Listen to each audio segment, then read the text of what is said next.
Hi, my name is Caitlin Gordon. I am the Assistant Director for Transfer Admissions in the Office of Admissions at St. Martin's University over in Lacey. I have been at St. Martin's for just over 7 years, and while I work mostly with transfer students from colleges like South Puget Sound, Tacoma Community College, and universities around the state and other states, I also work with freshmen and non-traditional students. And I've worked in admissions pretty much the whole time I've been in the college world. So I am here to help give advice and knowledge on the college application process. I know there's lots of different kinds of steps and things can get confusing. Even if you've done it before or you have a student who's done it before, it can be a little overwhelming. So first off, I'll start with the elements of the application. So when you hear application, there's an application form itself, but then there's also application as a whole. So one of the elements is, like I said, the application form. That is what is kind of the first indication a lot of times that universities will see that you're interested. This includes your personal information like your name and your address and your phone number. It also has possible parent information, where you've gone to schools, your activities or accomplishments. So that will be the information part of it. Then we get into things like the personal essay, which I am going to go into more detail about in a little bit. Your official transcripts, so those will be coming from the high school that you're currently at. If you have any college credit like Running Start, or if you're taking AP classes or IB credit, then those transcripts are going to also need to be sent to the university. They may not be needed during the initial application review, but if you were to decide, hey, I want to go to this university, we as the university will need those transcripts and those records in order to give you credit for those classes. The secondary school report is usually attached to, if not part of the transcripts sent by the school, and it basically shows how many people are part of your class, how many people are at the high school, average test scores of the school, possibly your ranking. We as a university, so this year of COVID has brought a lot of changes, including related to test scores. So some schools may still ask for official test scores, SAT, ACT. CLT is something that is more common in the southern states. Many universities may still require test scores, but a lot have gone what is called test optional, saying that, hey, if you've taken them, you can send in the scores, or you may not need to send them in whatsoever. Or the school may even say, hey, we won't even look at test scores even if you send them. So if that's something that you want to check with at the schools you're applying to, ask if they're test optional or if they consider test scores, or if it's still a requirement to send them in. Many schools also ask for a letter, or plural, letters of recommendation.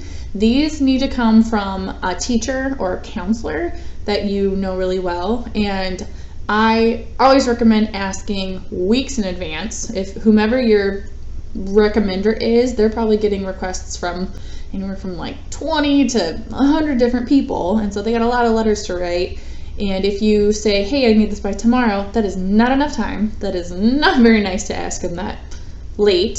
So make sure you give them a 2 to 3 week window and give them some information about activities that you're part of so they have more to write about too.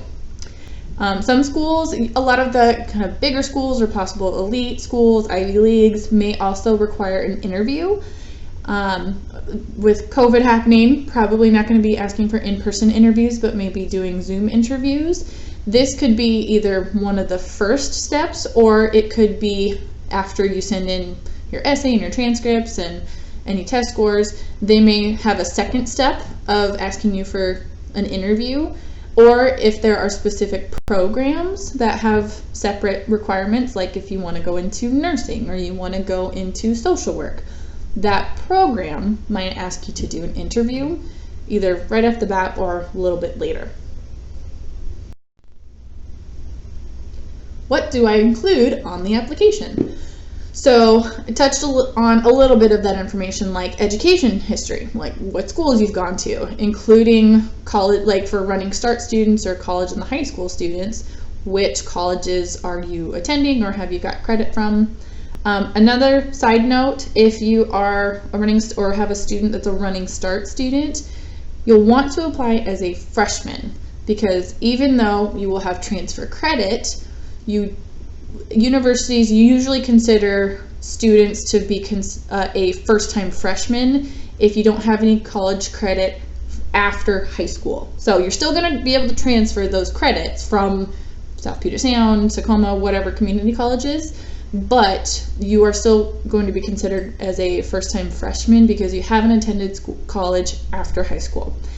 This can still be beneficial because some schools like us, we actually give a little bit higher merit scholarships to freshman students. So it kind of works out to a pretty beneficial deal. The thing about Running Start classes, they are college credit, so make sure you're taking them seriously, as you hopefully would be with all schools. Academic information, if there's a section to write this down, make sure you highlight any honors classes or international baccalaureate, AP classes. If you're in a technical program where, going to a beauty school or an automotive school, this can also be good to highlight either that you are doing it, or if it gives you the opportunity to go into more detail, you can write why you chose to do that too.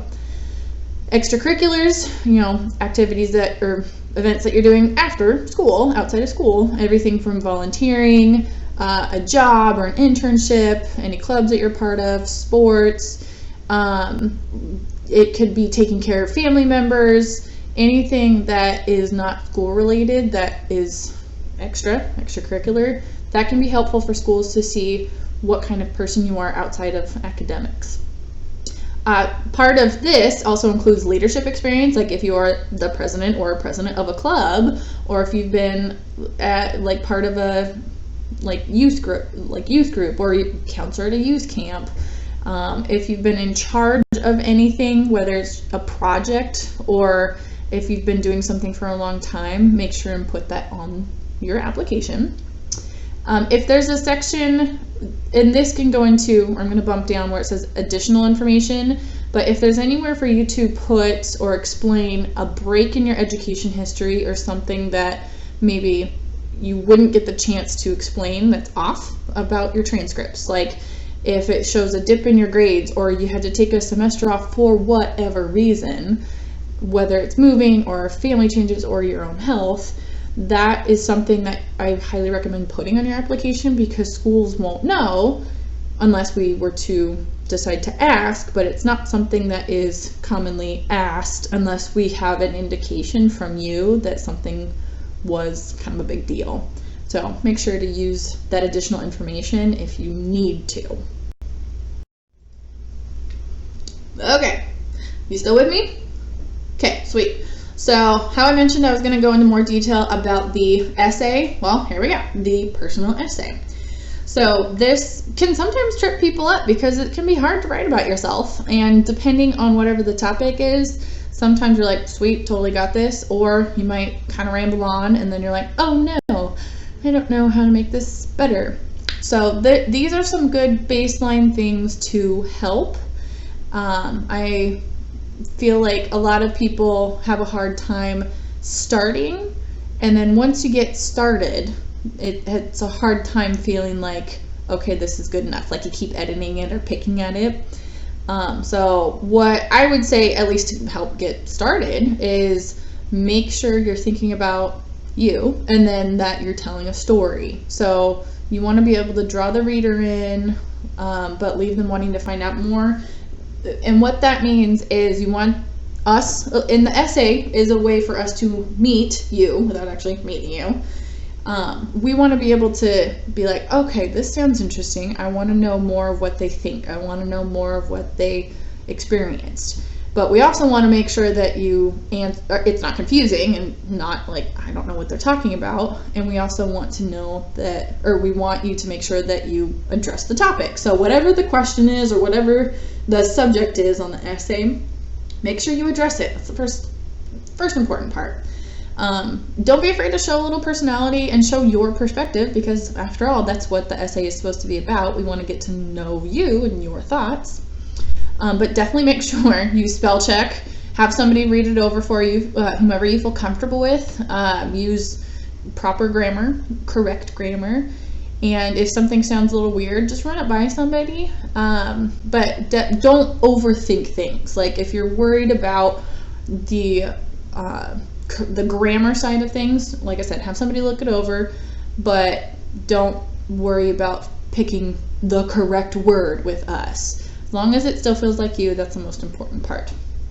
However, on the bad side, the list mentioned here are the most common reasons why somebody might have a bad application, bad essay kind of thing. And if it were to get tossed because of the essay, these are the reasons why. So if you don't even address the essay topic, first off, that's confusing. It makes us think that maybe you're not good at reading directions or understanding them. If it's kind of all over the place. So when I talk about poor grammar and bad spelling, that's where people go wrong with the different forms of there. Abbreviating, like when you talk about the word you, Y-O-U, and then instead you just kind of shorten it to the letter U, that is not proper whatsoever. And that little thing at the end is an emoji.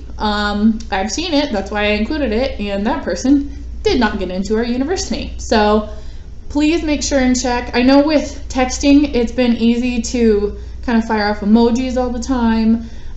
Essays are not emoji texting appropriate. So it's an academic based place that you're trying to apply to, so make sure that your writing reflects it.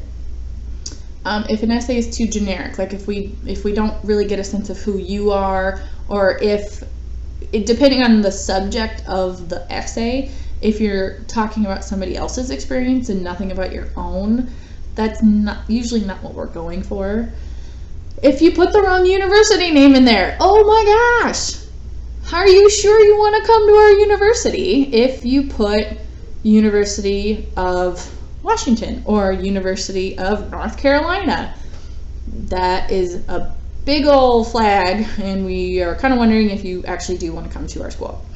Another big bad one, plagiarism. If you copy paste somebody else's materials, whether it's from the internet or wherever else you might find it, if we find out that you plagiarize your essay, that's a hard no, because if you do that in your admissions essay, what makes us think that you won't do that when you get here to our school? So never, ever, ever plagiarize. If you quote somebody or quote something in your essay, just make sure that you give credit to that person, whomever it is. All right, so application is totally complete and it's submitted to the school. Woo! Now what? So for anybody who does not know what the FAFSA is, it's the Free Application for Federal Student Aid, and that is the nationwide financial aid application.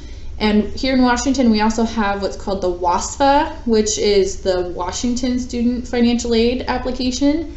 And that's for any students who are undocumented or not able to complete or not eligible to complete the FAFSA. What these two do, and you would be one or the other, so it's not like you submit both. What these do is consider you for different kinds of money at the different universities and colleges, which is pretty sweet.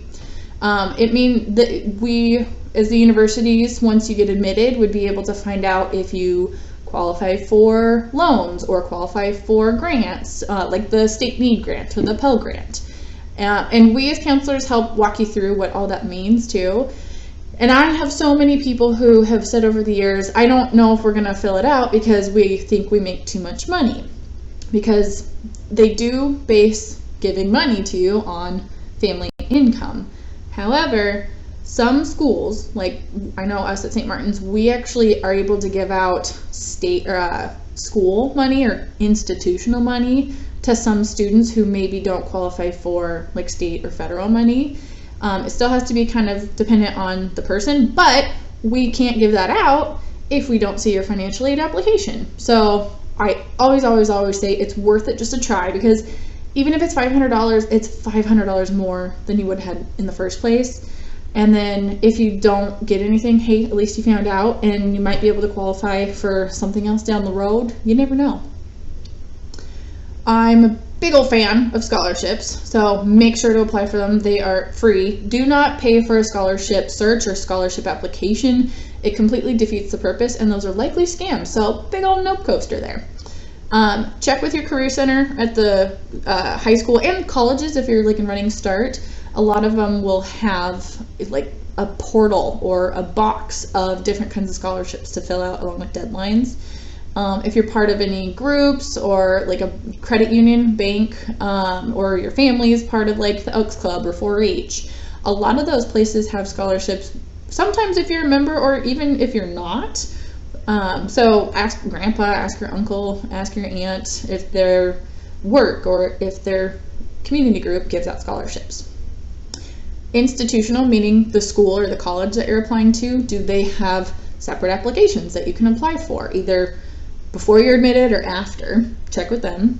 www.washboard.org, that is a Washington specific scholarship search.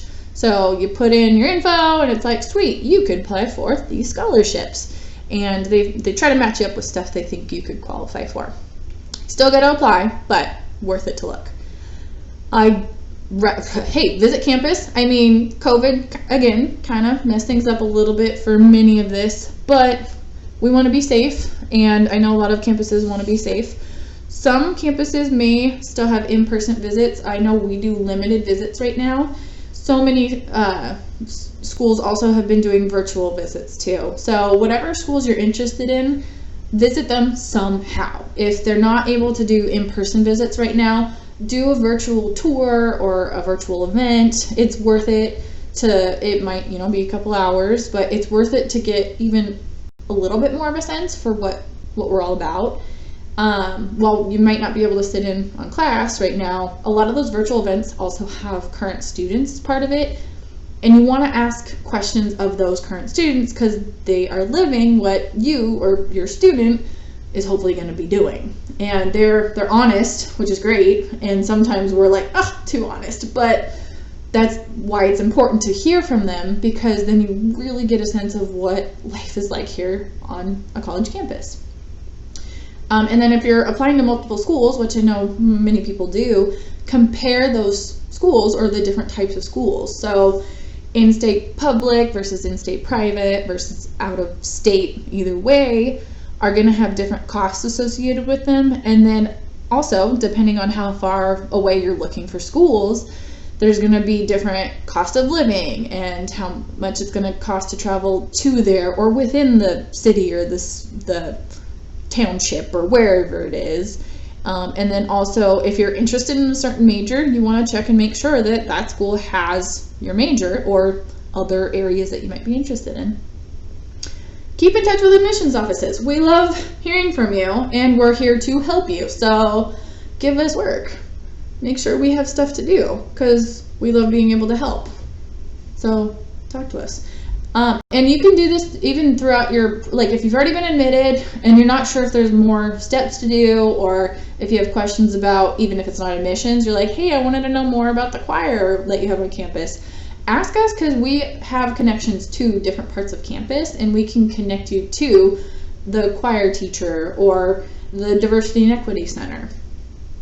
Make sure you also keep rocking it in school. I know things are tough. It's hopefully not going to be tough like this for much longer, but keep rocking it. You're going to do great, and this is only going to make you more resilient. Okay, we're almost there, I promise. Just a couple more. So something to keep in mind is program or major applications. So we talked about the application for the university or the college, but many programs or majors, which the major, the program, that's what you would be getting your bachelor's degree in. So if you are interested in nursing, you'd be getting a Bachelor of Science in Nursing. So many different programs also have their own separate application and separate deadline. And you want to pay attention to those, because you can apply to the university and you can get into the university, but if a program has a separate application, you would not be guaranteed getting admitted to that program, especially if you miss the deadline. So for example, our nursing program has an application deadline of February 1st for freshmen. And if you were to apply after that deadline, you would not be guaranteed whatsoever that you get in the program at all. You could still come to the university, but you probably wouldn't get to major in nursing, for example. And I know that's the same kind of case like computer science and engineering at the University of Washington, or education at Western or other universities. So ask us, the admissions office, about those specific deadlines and those requirements, and we can help you we can help you with that information, like what you might need for the application, or like if you miss the deadline, what the chances are for the program. All right. Terms of admission, these are some things that people can get a little confused on. So final deadline, that is the absolute last day that you have to have everything in to be considered for admission. If you were to get the application form in by this day, cool, but if you don't have your transcripts, your letters, then that means you missed the deadline and you won't be able to be admitted. Priority deadline means that you're given consideration. If you have everything turned in by the priority deadline, you're getting consideration over other people and are notified earlier than those other people. You usually will get a decision within like a certain time period, like within 2 weeks, within a month, whatever it is. Rolling admission means that it's first come, first serve. That means that if you apply in June or you apply in August, you're gonna get admitted within a reasonable amount of time of when you complete everything. It's not like if you apply in June, you won't hear back until August when everybody else hears too. Open admission, this is everybody who applies is admitted. This is usually the community colleges in the area. Deferred admission, and this has been pretty popular in the time of COVID. So say that you apply to university, you're accepted, you're like, yep, I'm gonna go here, and then something changes, like COVID, for example, and you say, hey, I still want to go here, but I think I want to wait for another semester or a whole year. Can I push it back? And as long as you want to ask the universities, because many do this, but you want to ask about the programs too, because you can oftentimes ask the university to defer or push back your start date. But then if you applied for a program, you want to ask if they do the same, because they may only allow a certain number of spots. So that's something you want to check with as well. Waitlisted means that you are not denied, but you have not been offered a formal spot yet. If there are people ahead of you who decide that they don't want to go to that school, it starts opening up room for people on the wait list, and you will get a notification if you've been offered a spot to the school. Okay, you're in. Woohoo! Sweet. So now what after that? What you have to do is tell whichever school you're going to, hey, I want to go there. And that's usually by submitting a deposit or a confirmation form of some kind. Most schools ask for a deposit. It's like a down payment on your tuition, pretty much, and that saves your spot in class. You don't want to do that to more than one school because you're not going to attend more than one school. If you're living on campus, you want to submit a housing application or a waiver if you're living close by with your family. Talk to the financial aid office. Make sure, if you've applied to multiple schools, make sure and let other schools you're not going to be attending there. That way we're not like emailing you or calling you like, hey, are you thinking of still coming here? Or we gonna bug you? What? Just let us know. It's not gonna hurt our feelings. I would hope that most other people are like us, and we just want you to find the place that you feel most comfortable with and that you are excited to go to. And so just let us know. We'll be like, sweet, good luck, we're excited. Write thank you notes, thank you emails, whatever, to people who wrote your letters of recommendation. It's huge of them to do that, and it's a part of you getting into the university or the college of your dreams, and they are supportive of you. So please thank them for that support. After you graduate, make sure to send your final transcripts from your high school to whichever college you're going to say, hey, I'm done, here's my final set of classes. Same goes for if you took any AP or International Baccalaureate classes or tests or exams, and then your running start transcripts. That way you can get your updated credits to transfer in to us. Make sure and attend new student orientation. You get all kinds of good info about how to be a student on campus. And then thank mom, dad, grandma, counselor, your dog, anyone who helped at this point and who supported you, because it's a big deal. I mean, you're the one going off to college, but they are tied in with you too. And it can be stressful for a lot of other people, and they're just so excited for their baby, but it's also stressful, so give them a hug. All right, commonly asked questions. Almost there, almost there, promise. You're doing so great, I believe in you. So these are questions I get most often, we get most often. If you don't see something that you would like to get answered, email us or email one of the counselors, or if there's another school you're looking at, just give us a call, email us. So is it better to do International Baccalaureate or Running Start? That depends on the student, like you as a student or your student. International Baccalaureate, you're in high school with your classmates, and it's challenging. Both are challenging. Running Start and IB are challenging. International Baccalaureate, depending on how many you take, it could be 1 or 2 to 6 or 7 IB classes every single day. And you have a teacher who's kind of like, hey, this is due, have you done this? Kind of poking, prodding you along with that, and helping to challenge you, and you're still in the high school environment. Running Start, you're at the college and on the college structure. And so you are taking at least 3 classes, maybe 4, but those classes could be like 9 to 10 and 1 to 3, or they could be like at different times, different days.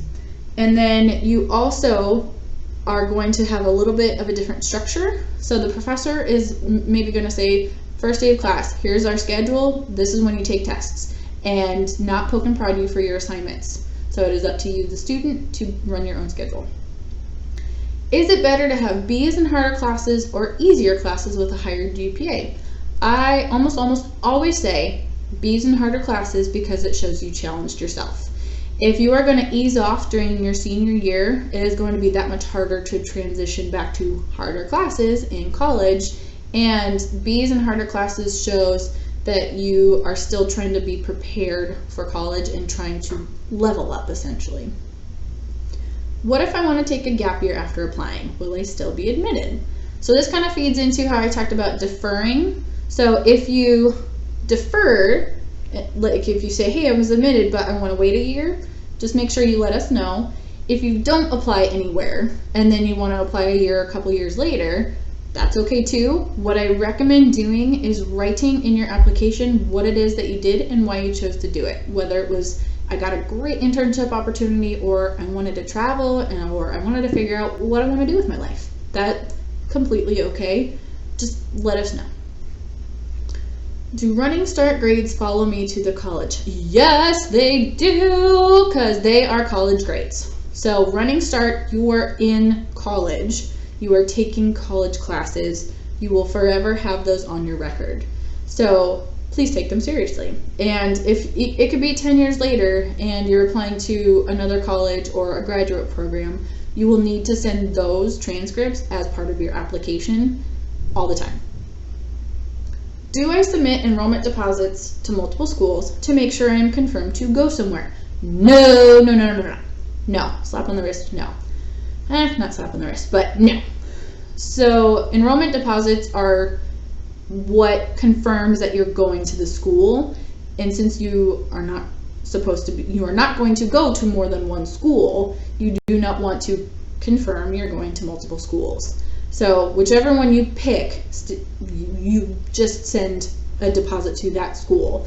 If you later change your mind, it's okay. You can talk to the school and say, hey, like I'm not going here anymore. Maybe you could ask for a refund if they do them, or if the deadline hasn't passed, and then send a deposit to the school you chose to go to. And I actually did that.